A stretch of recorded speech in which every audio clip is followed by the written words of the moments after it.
o guiavam de volta para a porta da frente. Isso também explicava por que Eugênie tomava o café da manhã 3 ou 4 vezes por dia, mesmo que não estivesse com fome.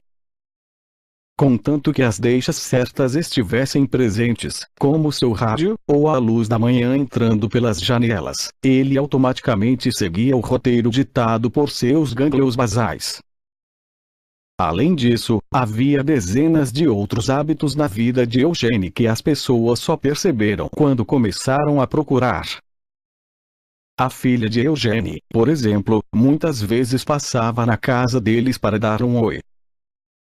Falava com o pai na sala por um tempo, depois entrava na cozinha para ficar com a mãe, e então ia embora, despedindo-se com um aceno ao sair pela porta.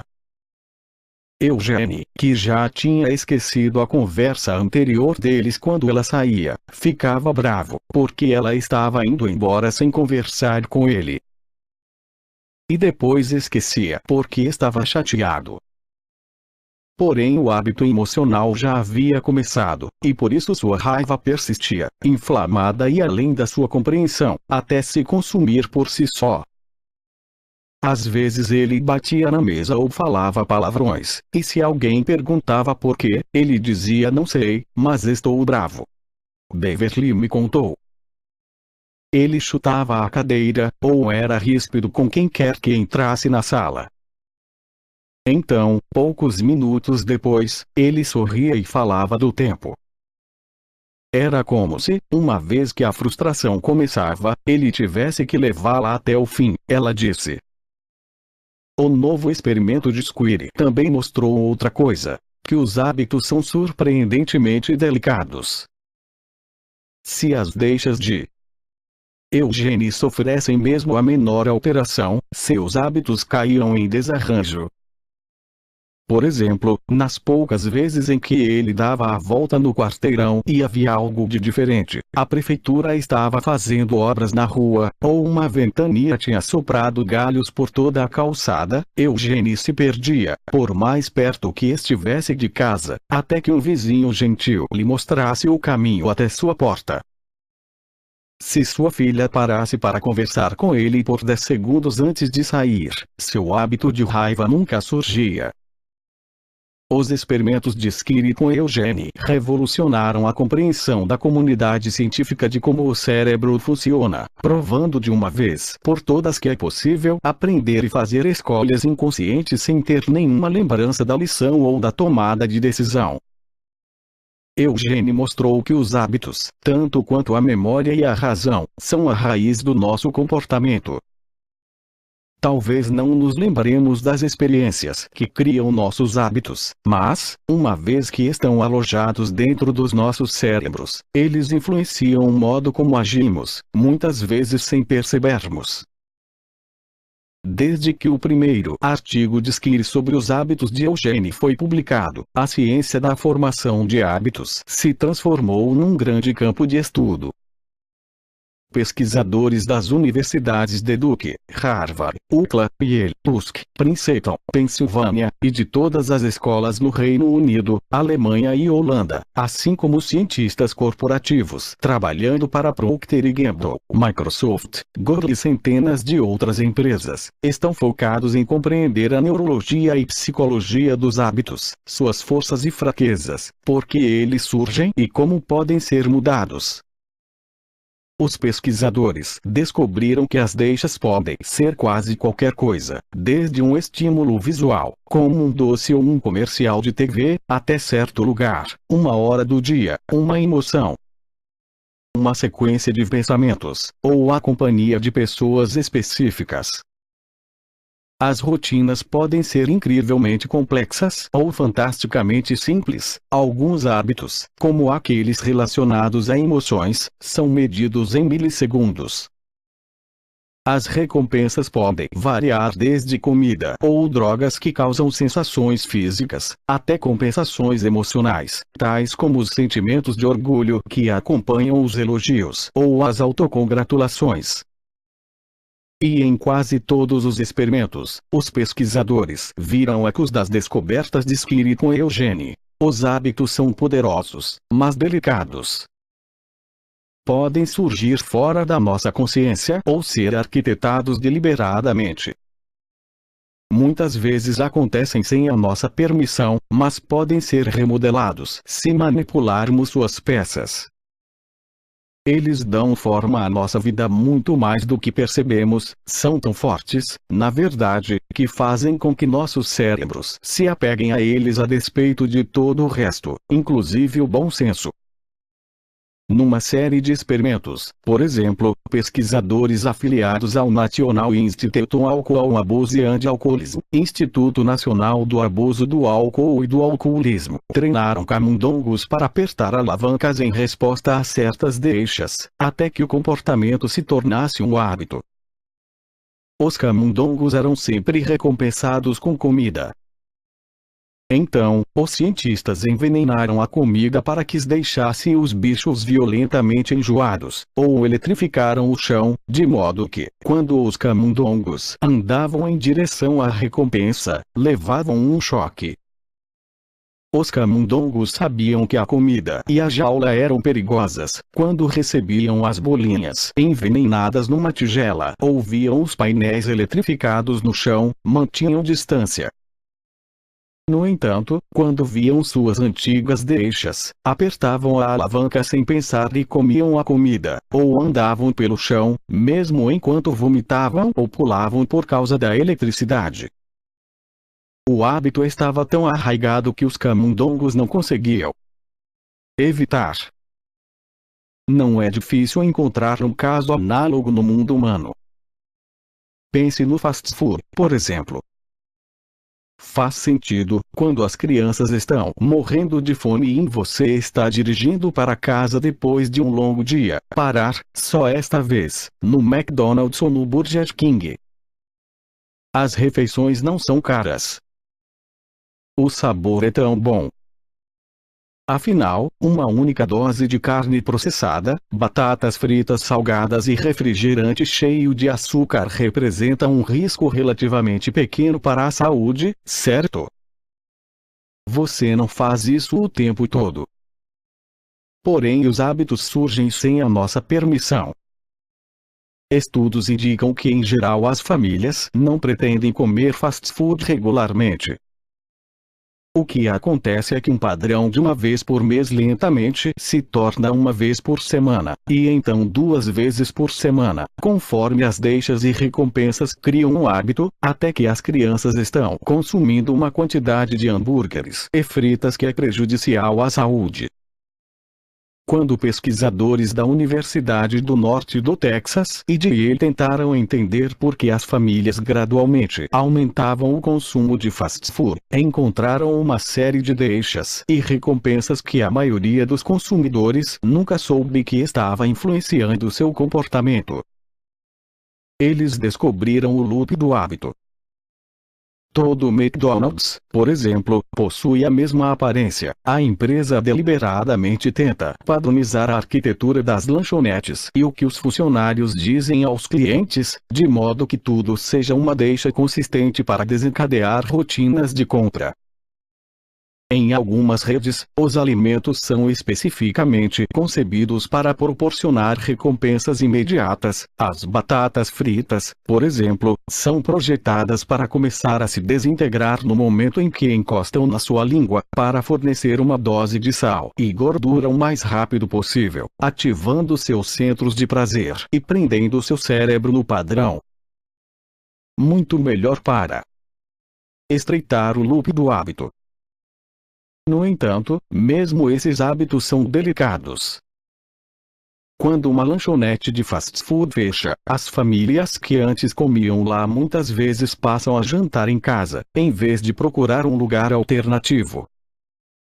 Mesmo pequenas alterações podem acabar com o padrão. Mas já que frequentemente não reconhecemos esses loops de hábitos enquanto crescem, não enxergamos nossa capacidade de controlá-los. Aprendendo a observar as deixas e recompensas, no entanto, podemos mudar as rotinas.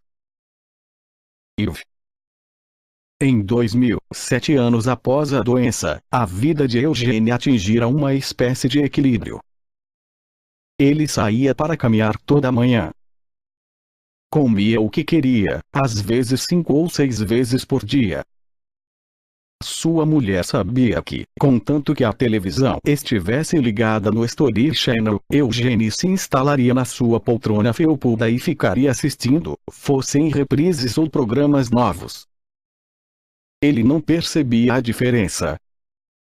Conforme foi ficando mais velho, no entanto, os hábitos de Eugene começaram a ter impactos negativos na sua vida.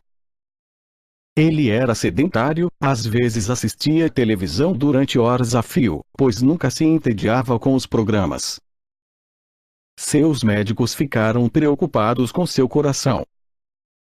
Disseram a Beverly que o mantivesse numa dieta restrita de comidas saudáveis. Ela tentou, mas era difícil influenciar a frequência com que ele comia ou o que comia. Ele nunca se lembrava das advertências dela. Mesmo se a geladeira estivesse abarrotada de frutas e legumes, Eugene fuçava até achar o bacon e os ovos. Essa era sua rotina. E conforme Eugene envelhecia e seus ossos ficavam mais frágeis, os médicos disseram que ele precisava tomar mais cuidado ao passear pela rua. Na cabeça de Eugene, no entanto, ele ainda tinha 20 anos a menos. Nunca se lembrava de pisar com cuidado. Fui fascinado pela memória durante toda a minha vida, Skinner me disse. Então conheci a empresa pública e vi como a vida pode ser rica mesmo se você não pode se lembrar dela. O cérebro tem esta capacidade espantosa de encontrar a felicidade mesmo quando as memórias dela não estão mais lá. Porém é difícil desligar isso, o que acabou se voltando contra ele. Beverly tentou usar sua compreensão dos hábitos para ajudar Eugene a evitar problemas conforme envelhecia. Descobriu que podia causar um curto-circuito em alguns de seus piores padrões, inserindo novas deixas. Se ela não guardasse bacon na geladeira, Eugene não comeria vários cafés da manhã gordurosos. Quando ela punha uma salada perto da poltrona dele, Eugene às vezes a beliscava, e conforme a refeição foi se tornando um hábito, parou de procurar guloseimas na cozinha. Sua dieta aos poucos melhorou. Apesar desses esforços, no entanto, a saúde de Eugene piorou mesmo assim. Um dia de primavera, Eugene estava assistindo televisão quando de repente deu um grito. Beverly entrou correndo e o viu com a mão no peito. Ela chamou uma ambulância. No hospital, foi diagnosticado um pequeno ataque cardíaco. A essa altura, a dor tinha passado e Eugene estava lutando para sair da maca. Naquela noite ele ficou o tempo todo arrancando os sensores presos a seu peito para poder deitar de lado e dormir. Alarmes soavam e enfermeiras entravam correndo. Elas tentavam fazer com que parasse de mexer nos sensores, prendendo-os no lugar com esparadrapo e dizendo que iam amarrá-lo se ele continuasse se mexendo. Nada funcionava. Ele esquecia as ameaças logo depois que eram feitas. Então sua filha disse a uma enfermeira que tentasse elogiá-lo por cooperar e ficar quieto, e repetisse o elogio inúmeras vezes. Sempre que o via. Sabe como é, queríamos apelar para o orgulho dele, me disse sua filha, Carol Raires. Dizíamos. Ah, pai, você está mesmo fazendo uma coisa importante pela ciência, deixando esses negocinhos no lugar. As enfermeiras começaram a paparicá-lo. Ele amou. Depois de alguns dias, ele fazia o que quer que elas pedissem. Eugene voltou para casa uma semana depois. Então, no outono de 2008, quando atravessava a sala de estar, Eugene tropeçou numa saliência perto da lareira, caiu e quebrou o quadril. No hospital, Skinner e sua equipe recearam que ele fosse ter crises de pânico por não saber onde estava. Por isso deixaram bilhetes ao lado de sua cama explicando o que acontecera e colaram fotos de seus filhos nas paredes. Sua mulher e seus filhos vinham visitá-lo todo dia. Eugene, no entanto, nunca ficou preocupado. Nunca perguntava por que estava no hospital. Àquela altura, ele parecia estar conciliado com a incerteza, disse Skiri. Fazia 15 anos que perdera a memória. Era como se parte de seu cérebro soubesse que havia algumas coisas que ele jamais entenderia, e aceitasse isso bem. Beverly vinha ao hospital todos os dias. Eu passava um tempão falando com ele, ela disse. Dizia que o amava, e falava dos nossos filhos e da vida boa que tínhamos. Apontava para as fotos e dizia como ele era querido. Fomos casados durante 57 anos, e 42 deles foram um casamento normal de verdade. Às vezes era difícil, porque eu queria tanto o meu velho marido de volta. Mas pelo menos eu sabia que ele estava feliz. Umas poucas semanas depois, sua filha veio visitá-lo. Qual é o plano? Eugene perguntou quando ela chegou. Ela o levou para fora numa cadeira de rodas, até o gramado do hospital. O dia está lindo, disse Eugene. Que tempo ótimo, né? Ela falou para ele sobre suas crianças, e eles brincaram com um cachorro. Ela achou que ele talvez pudesse voltar para casa em breve. O sol estava se pondo. Ela começou a se preparar para levá-lo para dentro. Eugene olhou para ela. Tenho sorte de ter uma filha como você, ele disse. Ela foi pega desprevenida. Não conseguia se lembrar da última vez em que ele dissera uma coisa tão carinhosa. Tenho sorte de você ser meu pai, ela disse. Poxa, o dia está lindo, ele disse. O que você está achando do tempo?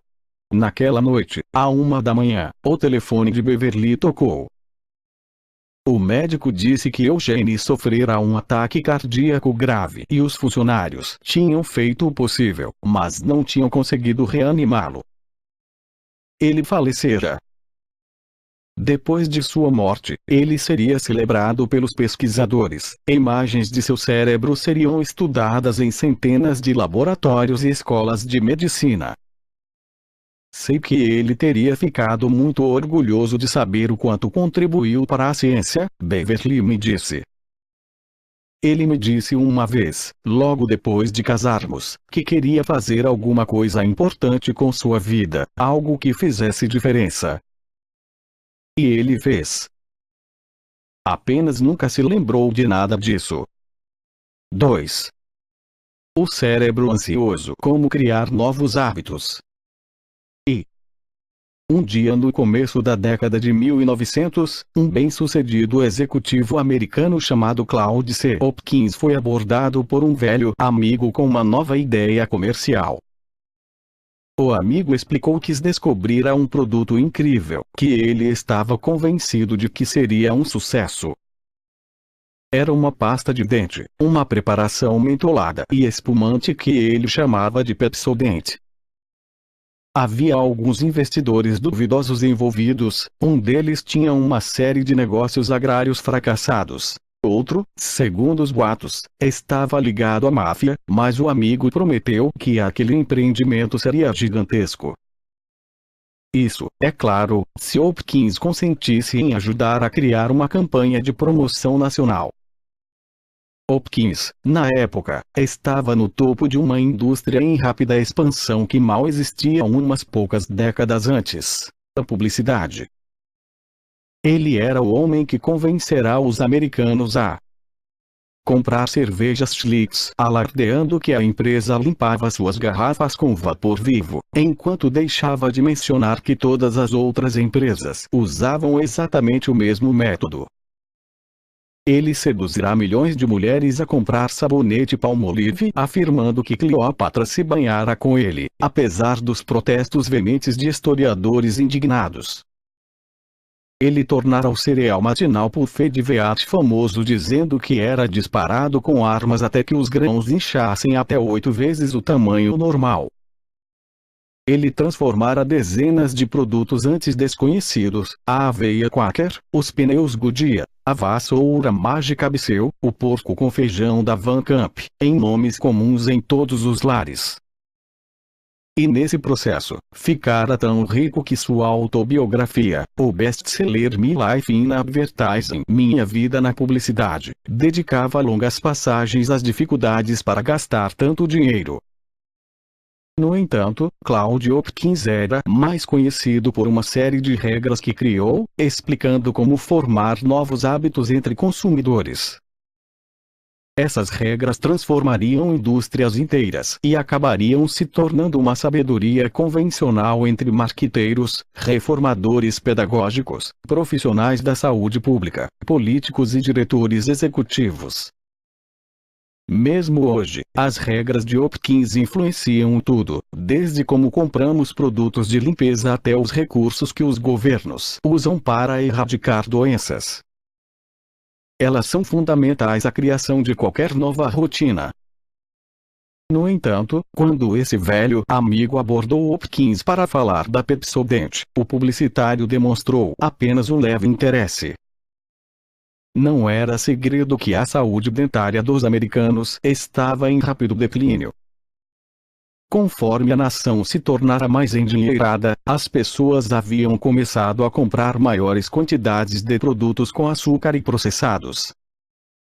Quando o governo passou a recrutar homens para a Primeira Guerra Mundial, tantos recrutas tinham dentes podres que os oficiais diziam que a má higiene dentária era um risco para a segurança nacional. No entanto, como Hopkins sabia, vender pasta de dente era um suicídio financeiro.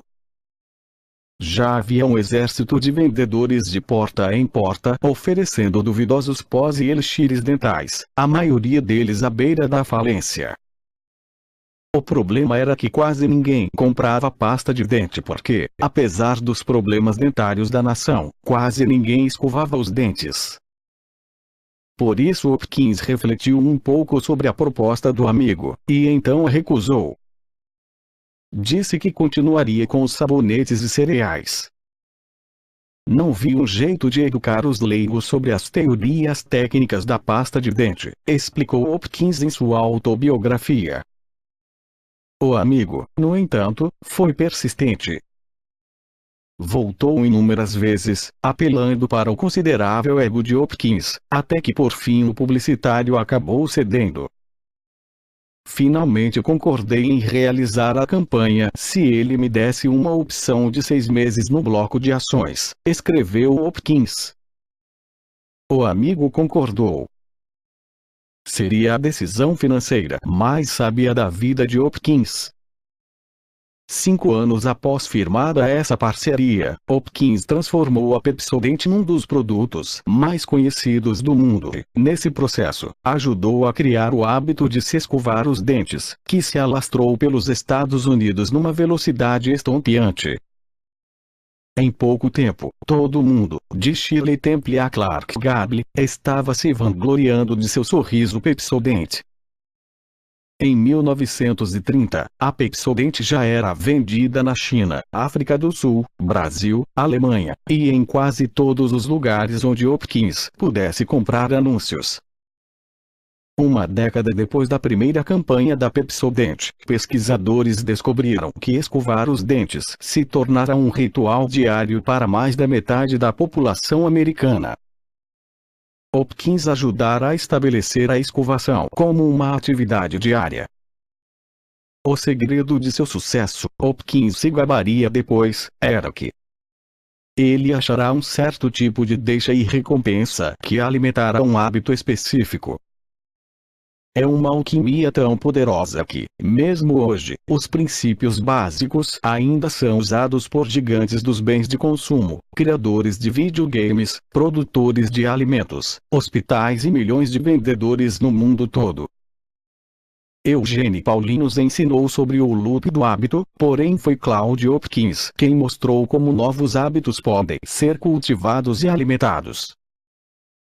Então, o que foi, exatamente, que Hopkins fez? Ele criou um anseio. E esse anseio, como se descobriu, é o que faz com que as deixas e recompensas funcionem. Esse anseio é o que alimenta o loop do hábito. Ao longo de sua carreira, uma das táticas que se tornaram marca registrada de Claude Hopkins era encontrar estímulos simples para convencer os consumidores a usar seus produtos todos os dias. Ele vendia aveia Quaker, por exemplo, como um cereal matinal capaz de fornecer energia para 24 horas, mas só se você comesse uma tigela toda manhã. Anunciava tônicos que curavam dores de barriga, dores nas juntas, pele ruim e problemas femininos, mas só se você tomasse o remédio logo na primeira aparição dos sintomas. Em pouco tempo, as pessoas estavam devorando aveia no raiar do dia ou bebendo goles de garrafinhas marrons sempre que sentiam qualquer indício de fadiga ou indigestão, o que, por sorte, acontecia pelo menos uma vez por dia. Para vender Pepsodent, então, Hopkins precisava de um estímulo que justificasse o uso diário da pasta de dente. Ele sentou-se com uma pilha de livros técnicos sobre saúde dentária. Foi uma leitura árida, ele escreveu depois. Mas no meio de um dos livros achei uma referência às placas de mucina nos dentes, que depois eu chamei de a película. Isso me deu uma ideia atraente. Resolvi anunciar essa pasta de dente como um criador de beleza. Lidar com essa película turva. Ao focar-se na película dentária, Hopkins estava ignorando o fato de que esta mesma película sempre cobriu os dentes das pessoas e nunca parecerá incomodar ninguém. Ela é uma membrana natural, que se forma nos dentes a despeito do que você come ou da frequência com que escova os dentes. As pessoas nunca tinham prestado muita atenção a ela, e não havia muito motivo para que devessem prestar. Você pode se livrar da película comendo uma maçã, passando os dedos nos dentes, escovando-os ou fazendo um bochecho vigoroso com algum líquido. A pasta de dente não fazia nada para ajudar a remover a película. Na verdade, um dos principais pesquisadores de saúde dentária da época disse que todas as pastas de dente, especialmente Pepsodent, eram inúteis. Isso não impediu que Hopkins explorasse sua descoberta. Aqui, decidiu ele, estava uma deixa que podia deflagrar um hábito. Em pouco tempo, cidades estavam cobertas de anúncios de Pepsodent. É só você passar a língua nos dentes, dizia um deles. Vai sentir uma película, é isso que faz seus dentes parecerem sem vida e facilita o apodrecimento. Note quantos dentes bonitos são vistos por toda parte, dizia outro anúncio, mostrando beldades sorridentes. Milhões de pessoas estão usando um novo método de limpeza dentária. Porque uma mulher gostaria de ter uma película opaca nos dentes. Pepsodent remove a película. O brilhante desses anúncios era que eles dependiam de uma deixa, a película dentária, que era universal e impossível de ignorar. Dizer para alguém passar a língua nos dentes, na verdade, provavelmente faz com que a pessoa passe a língua nos dentes. E quando fazia isso, provavelmente sentia uma película. Hopkins encontraram uma deixa simples, que existia havia milênios, e era tão fácil de deflagrar que um anúncio podia fazer com que as pessoas obedecessem automaticamente. Além disso, a recompensa, como Hopkins previu, era ainda mais sedutora. Quem, afinal, não quer ser mais bonito? Quem não quer um sorriso mais bonito? Principalmente quando a única atitude necessária é uma rápida escovada com Pepsodent. Após o lançamento da campanha, uma semana calma se passou. Depois 2. Então, na terceira semana, a procura explodiu. Havia tantos pedidos de Pepsodent que a empresa não conseguia dar conta. Em 3 anos, o produto virou internacional, e Hopkins estava criando anúncios em espanhol, alemão e chinês. Dentro de uma década, a Pepsodent era um dos produtos mais vendidos do mundo. Continuaria sendo a pasta de dente mais vendida dos Estados Unidos durante mais de 30 anos, rendendo bilhões de dólares. Antes de a Pepsodent surgir, apenas 7% dos americanos tinham um tubo de pasta de dente no armarinho do banheiro. Uma década depois que a campanha publicitária de Hopkins foi veiculada nacionalmente, esse número pulara para 65%. Ao fim da Segunda Guerra Mundial, a preocupação das Forças Armadas com os dentes dos recrutas diminuíra, pois muitos soldados estavam escovando os dentes todos os dias. Ganhei $1 milhão com a Pepsodent, Hopkins escreveu uns poucos anos depois que o produto surgiu nas prateleiras. O segredo, disse, era que ele aprenderá a psicologia humana certa. Essa psicologia era fundamentada em 2 regras básicas. Primeira, ache uma deixa simples e óbvia. Segunda, defina claramente as recompensas. Se você acertasse esses elementos, prometia Hopkins, era como mágica. Veja o caso da Pepsodent. Ele identificara uma deixa, a película dentária, e uma recompensa, dentes bonitos, que tinha convencido milhões de pessoas a começar a praticar um ritual diário. Mesmo hoje, as regras de Hopkins são um ingrediente essencial dos livros de marketing e a base de milhões de campanhas publicitárias. E esses mesmos princípios já foram usados para criar milhares de outros hábitos, muitas vezes sem que as pessoas se dessem conta de como estão seguindo de perto a fórmula de Hopkins. Estudos sobre pessoas que conseguiram instaurar novas rotinas de exercícios, por exemplo, mostram que é mais provável elas se manterem fiéis a um plano de exercícios se escolherem uma deixa específica, tal como correr assim que chegam do trabalho, e uma recompensa clara, como uma cerveja ou uma noite de TV sem culpa. Pesquisas sobre dietas dizem que criar novos hábitos alimentares exige uma deixa predefinida, como planejar os cardápios com antecedência, e recompensa simples para aqueles que persistem em suas intenções.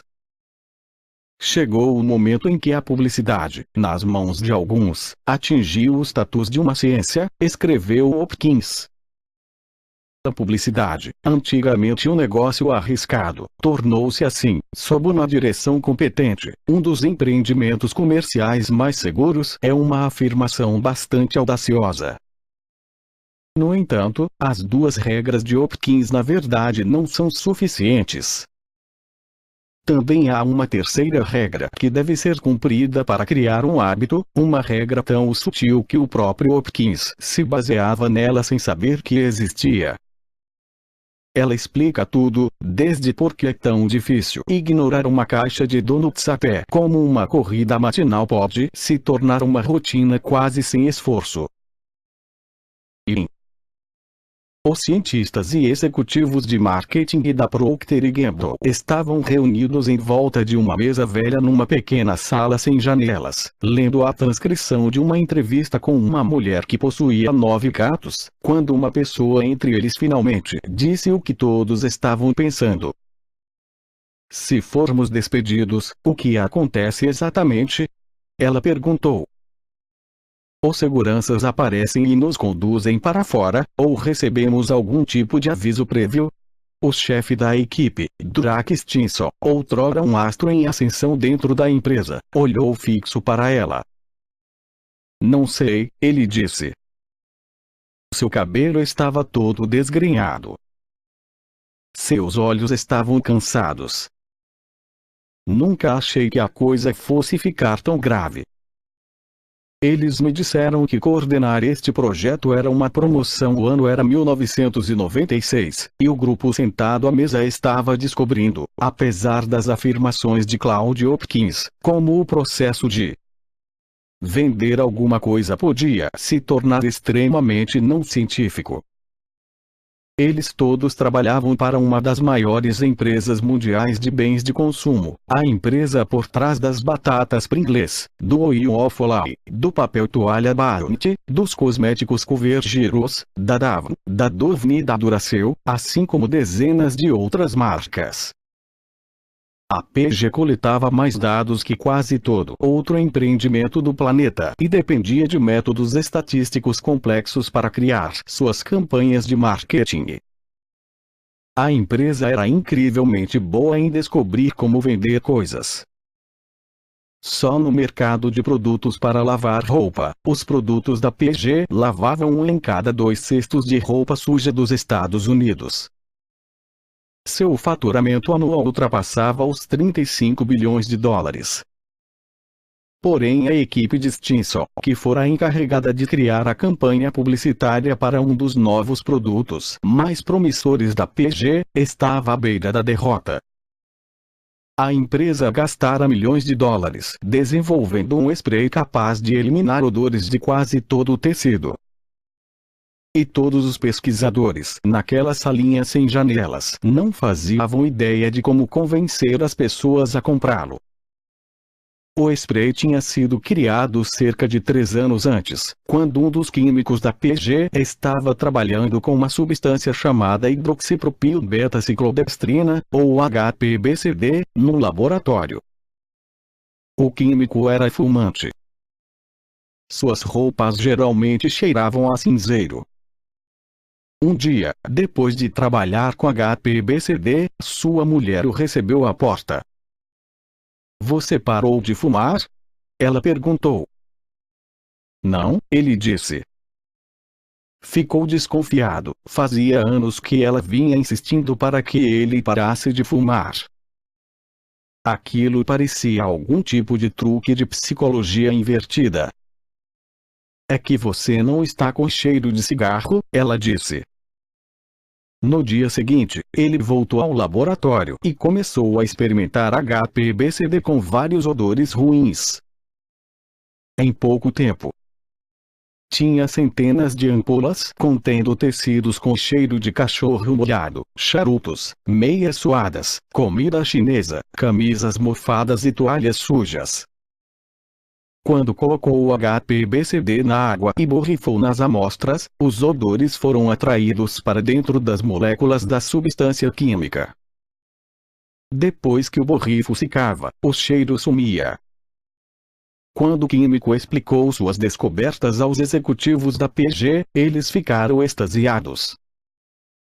Durante anos, as pesquisas de mercado vinham dizendo que os consumidores estavam pedindo algo que pudesse eliminar maus cheiros, não só disfarçá-los, mas erradicá-los de uma vez por todas. Quando uma equipe de pesquisadores entrevistara consumidores em suas casas, descobriram que muitos deles deixavam suas blusas ou calças do lado de fora depois de uma noite num bar ou numa festa. "Minhas roupas estão sempre com cheiro de cigarro quando eu chego em casa, mas não quero pagar uma lavagem a seco toda vez que saio", disse uma mulher. A P&G, detectando uma oportunidade, lançou um projeto ultra-confidencial para transformar o HPBCD num produto viável. Eles gastaram milhões de dólares para aperfeiçoar a fórmula, finalmente produzindo um líquido incolor e inodoro capaz de eliminar qualquer odor desagradável. A ciência por trás do spray era tão avançada que a NASA acabaria usando o produto para limpar os interiores dos ônibus espaciais quando voltavam do espaço. A melhor parte é que o produto era barato de fabricar, não deixava manchas e podia eliminar os odores de qualquer sofá fedido, jaqueta velha ou assento manchado de carro. O projeto tinha sido um grande risco, mas a P&G agora tinha tudo para faturar bilhões, se conseguisse bolar a campanha de marketing certa. Decidiram batizar o produto de Febreze e convidaram Stinson, um garoto prodígio de 31 anos com formação em matemática e psicologia, para liderar a equipe de marketing. Stinson era alto e bonito, com um queixo forte, uma voz gentil e um gosto por refeições sofisticadas. Preferiria ver meus filhos fumando maconha do que comendo no McDonald's, ele uma vez disse a um colega. Antes de entrar para a PG, passara 5 anos em Wall Street construindo modelos matemáticos para escolher ações. Quando se mudou para Cincinnati, onde ficava a sede da PG, foi recrutado para ajudar a cuidar de linhas de produtos importantes, incluindo o amaciante Bounce e as folhas de secadora Dovne. Mas o Febreze era diferente. Era uma chance de lançar uma categoria totalmente nova de produto, de acrescentar ao carrinho de compras do consumidor uma coisa que nunca estivera ali antes. Só o que Stinson precisava fazer era descobrir como transformar o Febreze num hábito, e o produto sumiria das prateleiras. Quão difícil isso podia ser? Stinson e seus colegas decidiram apresentar o Febreze em uns poucos mercados de teste, Phoenix, Salt Lake City e Boise. Eles foram até essas cidades e distribuíram amostras. Então perguntaram às pessoas se podiam ir à casa delas. Ao longo de 2 meses, visitaram centenas de lares. Seu primeiro grande avanço aconteceu quando eles visitaram uma guarda florestal em Phoenix. Ela tinha 20 e tantos anos e morava sozinha. Seu trabalho era capturar animais que surgiam vindos do deserto. Ela pegava coiotes, racuns, de vez em quando um puma. E gambás. Montes e montes de gambás. Que muitas vezes a borrifavam quando eram capturados. Sou solteira e gostaria de encontrar alguém para ter filhos, a guarda florestal disse a Stinson e seus colegas quando estavam sentados na sala da casa dela. Saio para vários encontros. Tipo, acho que sou atraente, sabe? Sou inteligente e sinto que sou um bom partido, porém sua vida amorosa era prejudicada, ela explicou, pois tudo à sua volta cheirava a gambá. Sua casa, sua picape, suas roupas, suas botas, suas mãos, suas cortinas. Até sua cama.